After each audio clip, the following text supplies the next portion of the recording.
உங்கள் தந்தி தொலைக்காட்சியில் பிரம்மாண்டமான காட்சி அமைப்புகளுடன் சாணக்கிய தந்திரம் தினமும் இரவு 8 மணிக்கு. தமிழக முதலமைச்சர் ஆளுநர் மாளிகைக்கு வந்திருக்கிறார்.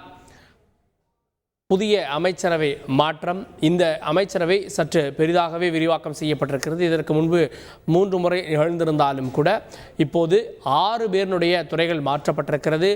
4 பேர் புதிதாக அமைச்சரவையில் வருகிறார்கள். துணை முதலமைச்சர் பொறுப்பு வழங்கப்பட்டிருக்கிறது. 3 பேர் அமைச்சரவையிலிருந்து நீக்கப்பட்டிருக்கிறாங்க. அதனால் இந்த நிகழ்வு முடிந்த பிறகு இது ஒரு முழு அமைச்சரவை மாற்றம் அப்படின்ற அடிப்படையில் குழு புகைப்படமும் முதலமைச்சர் எடுத்துக்கொள்வார். அதற்காக ஒட்டுமொத்த அமைச்சர்கள், திமுக சட்டமன்ற உறுப்பினர்கள் உள்ளிட்டோர் அங்கே இருக்கிறார்கள்.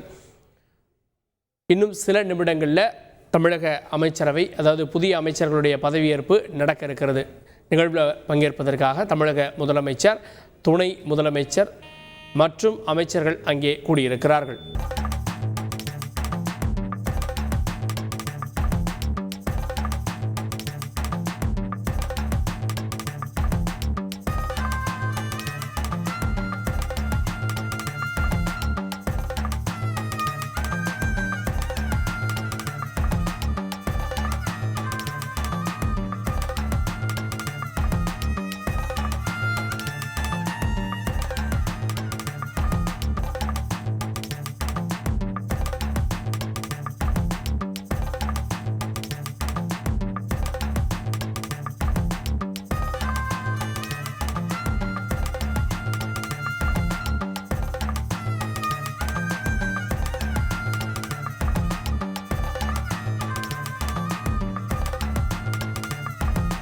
உங்கள் தந்தி தொலைக்காட்சியில் பிரம்மாண்டமான காட்சி அமைப்புகளுடன் சாணக்கிய தந்திரம் தினமும் இரவு 8 மணிக்கு.